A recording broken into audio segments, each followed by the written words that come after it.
जय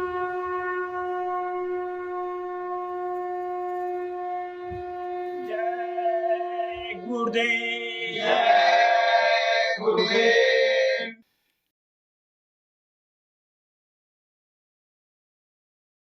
जय गुरुदेव। जय गुरुदेव। सतगुरु दरबार में जो आएगा, भव से जाना फिर सरल हो जाएगा।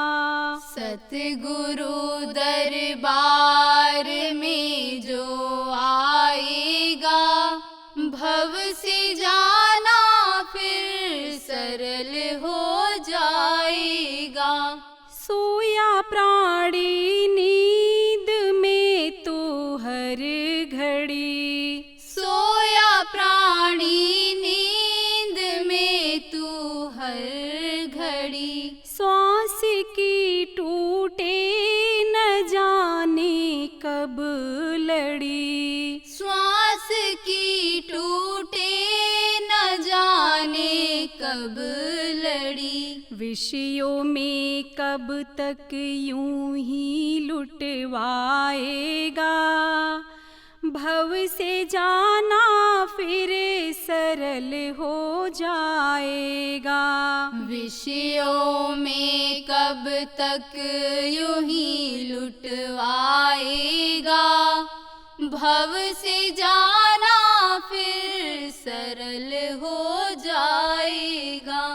4 दिन की जिंदगी होगी खत्म, 4 दिन की जिंदगी होगी खत्म। भाई बेटे ही तुझे कर देंगे भस्म, भाई बेटे ही तुझे कर देंगे भस्म। कब तलक इनमें यूं ही भरमाएगा, भव से जाना फिर सरल हो जाएगा।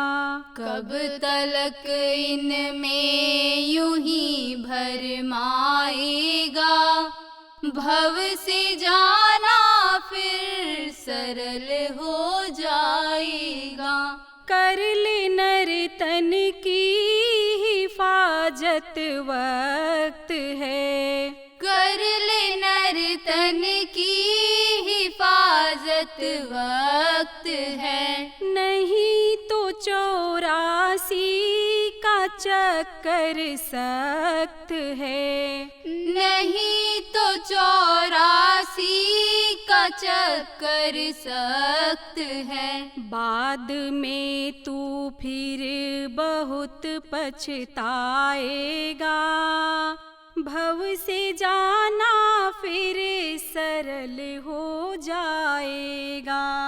बाद में तू फिर बहुत पछताएगा, भव से जाना फिर सरल हो जाएगा। होगी निर्मल काया सतगुरु नाम से, होगी निर्मल काया सतगुरु नाम से। पार होगा तू गुरु के नाम से, पार होगा तू गुरु के नाम से। झूठी कसमें और कब तक खाएगा, भव से जाना फिर सरल हो जाएगा। झूठी कसमें और कब तक खाएगा, भव से जाना फिर सरल हो जाएगा। सतगुरु गंगा में तू स्नान कर, सतगुरु गंगा में तू स्नान कर। स्वामी के चरणों में ही भव पा पार कर। स्वामी के चरणों में ही भव पार कर। फिर कभी बंदे नहीं भटकाएगा, भव से जाना फिर सरल हो जाएगा। फिर कभी बंदे नहीं भटकाएगा, भव से जाना फिर सरल हो जाएगा। ध्यान सत्संगत नहीं तूने किया, ध्यान सत्संगत नहीं तूने किया। नाम सतगुरु का नहीं तूने लिया, नाम सतगुरु का नहीं तूने लिया। गुरु चरणों का तू ध्यान लगाएगा, भव से जाना फिर सरल हो जाएगा। गुरु चरणों का तू ध्यान लगाएगा, भव से जाना फिर सरल हो जाएगा। कर कठिन तप और लगा ले ध्यान तू, कर कठिन तप और लगा ले ध्यान तू। सतगुरु साहब का मार्ग जान तू, सतगुरु साहब का मार्ग जान तू। दिव्य ज्योति का दर्श तब पाएगा, भव से जाना फिर सरल हो जाएगा। दिव्य ज्योति का दर्श तब पाएगा, भव से जाना फिर सरल हो जाएगा। मोक्ष स्वामी के चरण से पाएगा, मोक्ष स्वामी के चरण से पाएगा। लौट कर के फिर नहीं जग आएगा, लौट कर के फिर नहीं जग आएगा। सतगुरु महिमा को प्रेमी गाएगा, भव से जाना फिर सरल हो जाएगा। सतगुरु महिमा को प्रेमी गाएगा, भव से जाना फिर सरल हो जाएगा। सतगुरु दरबार में जो आएगा, भव से जाना फिर सरल हो जाएगा। सतगुरु दरबार में जो आएगा, भव से जाना फिर सरल हो जाएगा। जय गुरुदेव, जय गुरुदेव।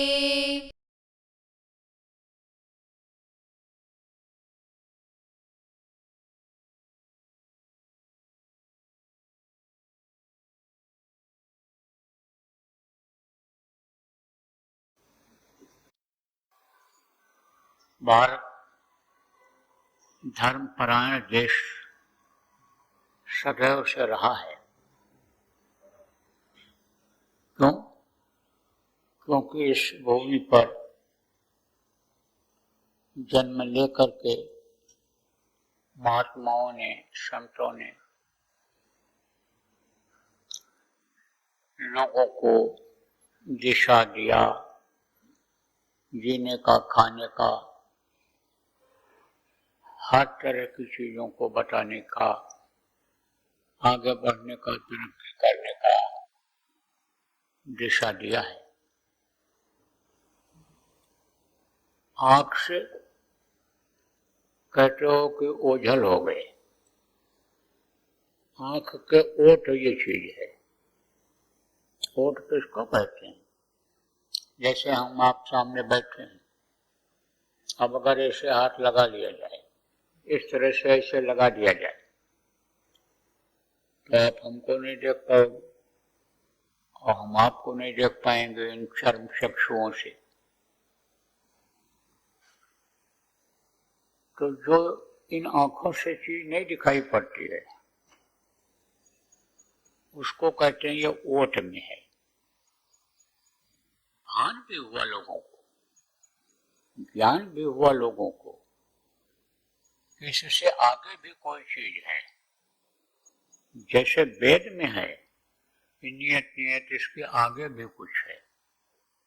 वेद वाणी तो उतरी, लेकिन जो वेद की वाणी को सुनाए उन्हीं को नहीं मालूम है कि आगे क्या है। ज्ञान है उनको, ज्ञान है उनको,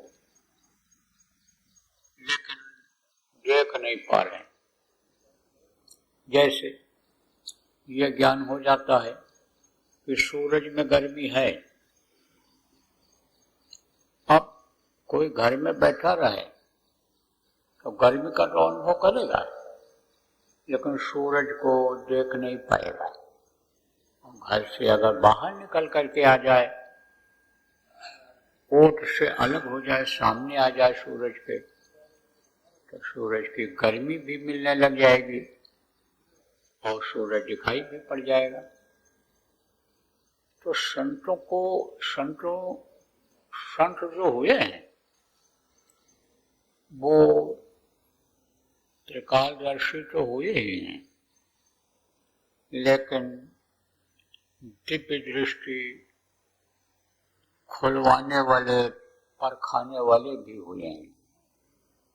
क्यों? क्योंकि दिव्य दृष्टि का उनको ज्ञान रहा है।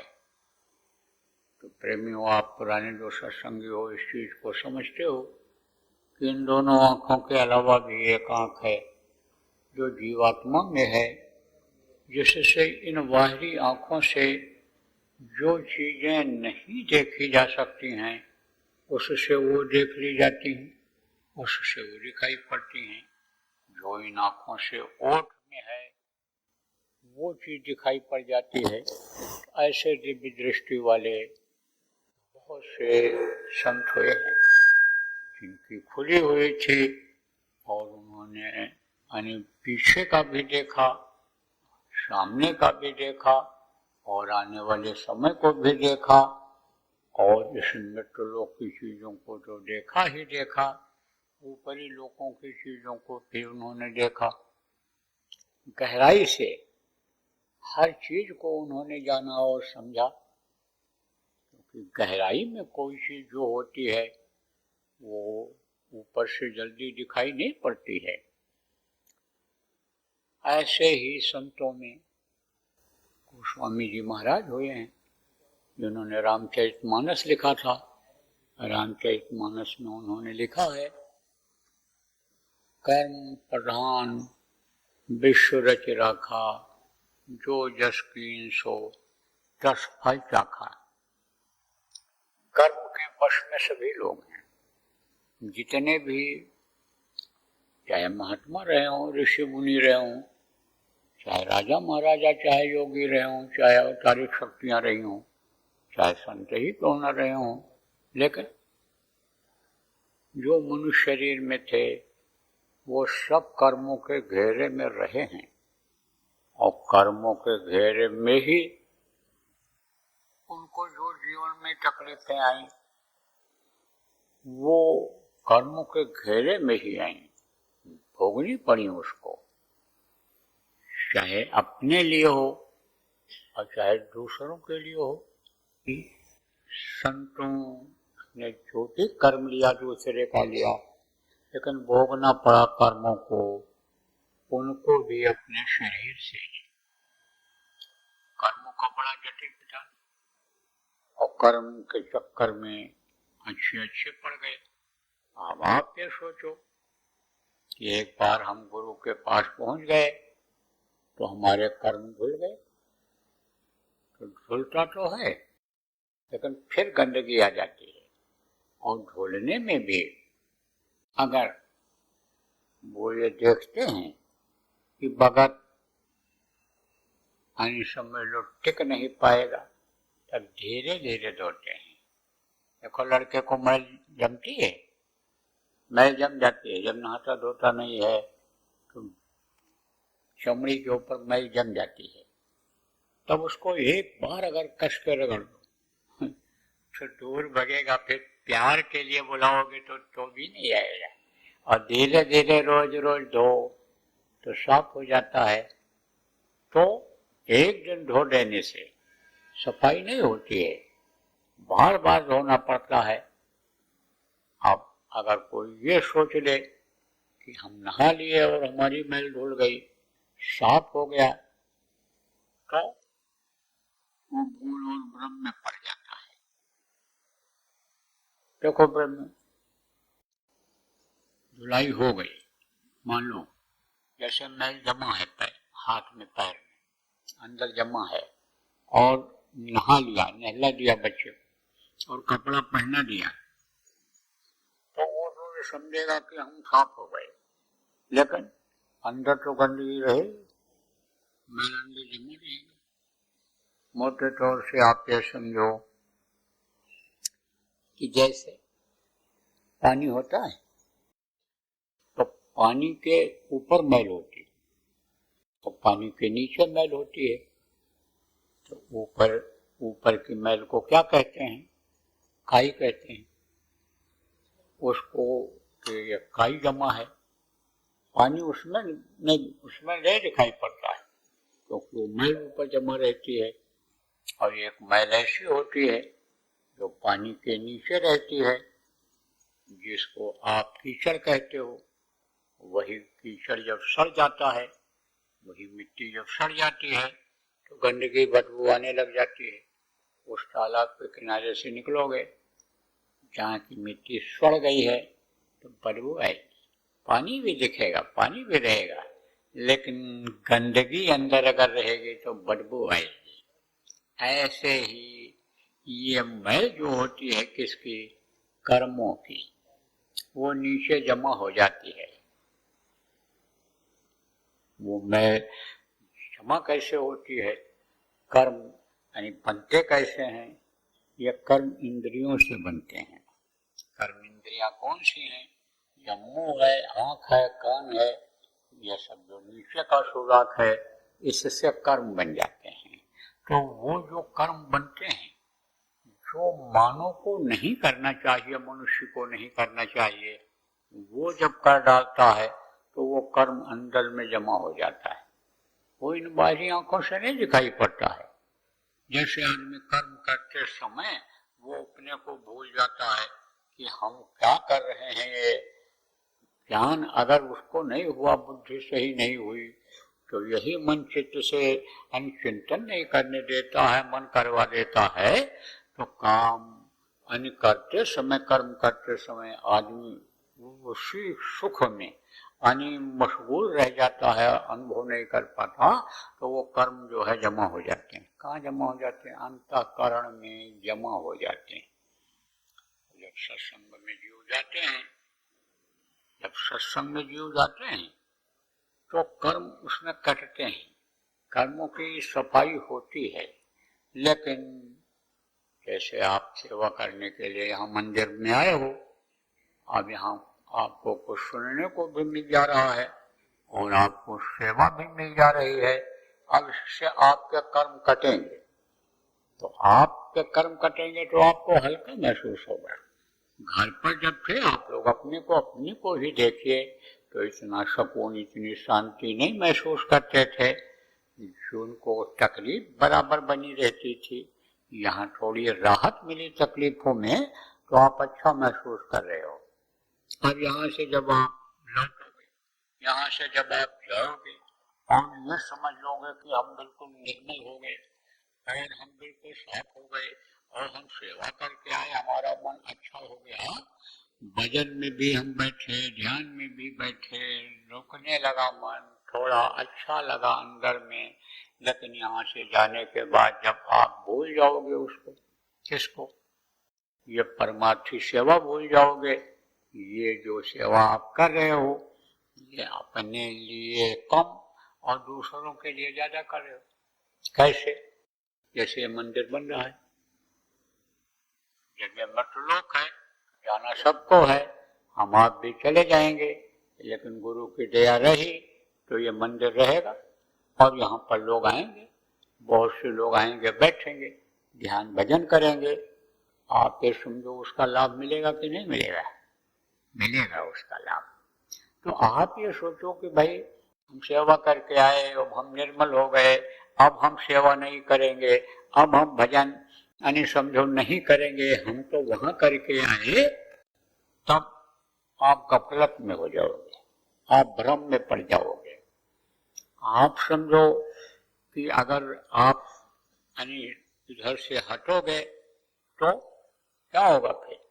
फिर तो ये कर्म बनने लग जाएंगे, क्योंकि ये जो भोग इंद्रियां हैं ये सब आपको इंद्रियों के स्वाद में ही मस्त कर देंगे।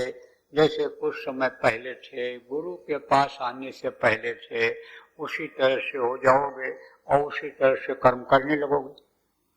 कर्म करने लगोगे तो फिर वो इकट्ठा होने लगेगा, फिर इकट्ठा होने लगेगा, और जब फिर इकट्ठा होने लगेगा कर्म, अंतःकरण इकट्ठा होने लगेगा, तो वही कर्म दुख देने लग जाएगा, वही कर्म तकलीफ देने लग जाएगा। और अगर सत्संग छोड़ दिया, गुरु पर से विश्वास कम कर दिया, गुरु के बताए रास्ते से अलग हो गए, तो समझो कि नरक की तरफ का भी दरवाजा खुल जाता है। तो गुरु जब देखते हैं कि हमारा जीव ये नरकों की तरफ जा रहा है, ये हमारा जीव, हमारा बेटा, हमारा अंश, ये हमारा, हम जिसका हाथ पकड़े, जो हम हमारे पर विश्वास किया, ये नरकों की तरफ जा रहा है, तब गुरु क्या करते हैं? तब गुरु मैल को साफ करते हैं, मैल को साफ करते हैं, तो फिर से तार खींचते हैं, और तार खींचते हैं, फिर से बुलाते हैं, और फिर जैसे गंदा पानी हो, जैसे पानी गंदा पानी हो, मिट्टी मिला हुआ पानी हो, आता है, किसमें आता है? नलों में आता है। जब बोरिंग चलती है तो कभी कभी गंदा पानी आ जाता है, जाली लगी है तो जाली फट गई, नई जाली लगी है तो सीधे जब प्रेशर बनता है तो नीचे की मिट्टी भी आ जाती है थोड़े समय तक, तो दिखाई तो पड़ता है मिट्टी आ रही है, मिट्टी आ रही दिखाई पड़ता है, लेकिन बाद में वो जब नीचे जम जाता है तब ऊपर साफ पानी दिखाई पड़ने लगता है। तो गुरु फिर क्या करते हैं? वो नीचे जो गंदा पानी है, जिसकी वजह से मन खराब हो रहा है, बुद्धि खराब हो रही है, जिसकी वजह से इसके कर्म खराब हो रहे हैं, जिसकी वजह से ये नरकों की तरफ जा रहा है, फिर उस गंदगी को हाथ डाल करके साफ करते हैं, साफ करते हैं उसको। लेकिन जब साफ करते हैं तो पानी मैला होता है, वो ऊपर जब निकालोगे, नीचे जमा हुई मिट्टी को जब निकालोगे तो पानी मैला होगा, गंदा होगा, गंदा दिखाई पड़ेगा। तो जब वो गंदा होता है तो आदमी यही समझ लेता है कि जैसे गंदा पानी कपड़े पर लग जाए, बालू मिला हुआ, मिट्टी मिला हुआ पानी कपड़े पर लग जाए तो थोड़ी देर के लिए वो गंदा दिखाई पड़ता है, लेकिन उसको बाद में से साफ कर दिया जाता है। तब भी साधक अभाव में आ जाता है, तब भी सेवादार अभाव में आ जाते हैं। तो कहने का मतलब यह है कि अभाव में तो कभी आना ही नहीं है, हिम्मत बांध करके रखना है, और प्रेमियों एक रस रहना है। एक रस किसको कहते हैं? जैसे पहले भक्ति आती है, भक्ति भाव भादो नदी, देखो भक्ति एकदम उमड़ के आती है, जैसे भादों के महीने में नदियां उफान पर आ जाती हैं, भादो नदी उमड़ चली गहराए, यानी समझो कि उमड़ पड़ती है ये। लेकिन सरिता वही सराही है जो जेठ मास ठहराए। जो भादों में नदी होती है और उफान फेंकती है वो कम हो जाती है, पानी कम हो जाता है उसका। जैसे जैसे बरसात खत्म होता है, ठंडी आती है, पानी कम होता जाता है। लेकिन सरिता माने क्या होता है? नदी होती है। सरिता वही सराही है, उसी की सराहना करनी है, उसी की काबिलियत मानी जाती है कि जो बैसाख जेठ के गर्मी के महीने में बराबर पानी देती है। सरिता वही सराही है जो जेठ मास ठहराए। जेठ के महीने में एकदम तालाब सूख जाते हैं, बहुत से ऐसे होते हैं जो सूख जाते हैं, लेकिन जिस नदी में पानी रहता है सराहना उसी की रहती है। कहते भाई उस नदी में पानी है, चलो वहां तो उसी का रहता है। इसी तरह से भाव और भक्ति में कमी नहीं लानी चाहिए, बराबर भाव और भक्ति बनाए रखना चाहिए।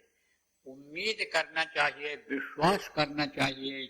जिसका हाथ हम पकड़े हैं, जिसको अपना हाथ पकड़ाए हैं, जिसको अपना पूजी माने हैं, जिसको सब कुछ माने हैं, गुरु को उनको नहीं भूलना चाहिए, उनको पकड़े रहना चाहिए, उनके बताए रास्ते पर चलते रहना चाहिए। कर्मों को काटने का उपाय करते रहना चाहिए। कर्म विहीन बन जाना चाहिए, कर्महीन बन जाना चाहिए। जब तक ये कर्म नहीं कटेंगे, शुभ और अशुभ, अच्छे बुरे कर्म नहीं कटेंगे, तब तक इस जीवात्मा का उद्धार कल्याण होने वाला नहीं है। जिसलिए यह मनुष्य शरीर मिला वो काम पूरा होने वाला नहीं है। जिसलिए हमने नामदान लिया, गुरु किया, वो काम पूरा होने वाला नहीं है। इसलिए विश्वास फलदायकम, विश्वास नहीं टिकाना चाहिए, डिगाना चाहिए। विश्वास टिकाना चाहिए, डिगाना नहीं चाहिए, विश्वास रखना चाहिए। हमेशा आशा आदमी को बड़ी बनानी चाहिए, उम्मीद बड़ी बनानी चाहिए। छोटी चीजें आसानी से मिल जाती हैं, लेकिन छोटी चीजों में जब जीव फंस जाता है तो उसी में फंसा रह जाता है। बड़ी चीज के लिए कोशिश नहीं कर पाता, आगे नहीं बढ़ पाता है। इसलिए बड़ी चीज की इच्छा रखनी चाहिए कि जिससे ये सारी दुनिया की चीजें मिल जाए, दुनिया की आवश्यकता की चीजों की हमारे पूर्ति हो जाए और हमारे आत्मा का भी कल्याण हो जाए। ये भी दुख सुख से हो न्यारी, दुख सुख से ये न्यारी हो जाए, परे हो जाए। बोलो जय गुरुदेव।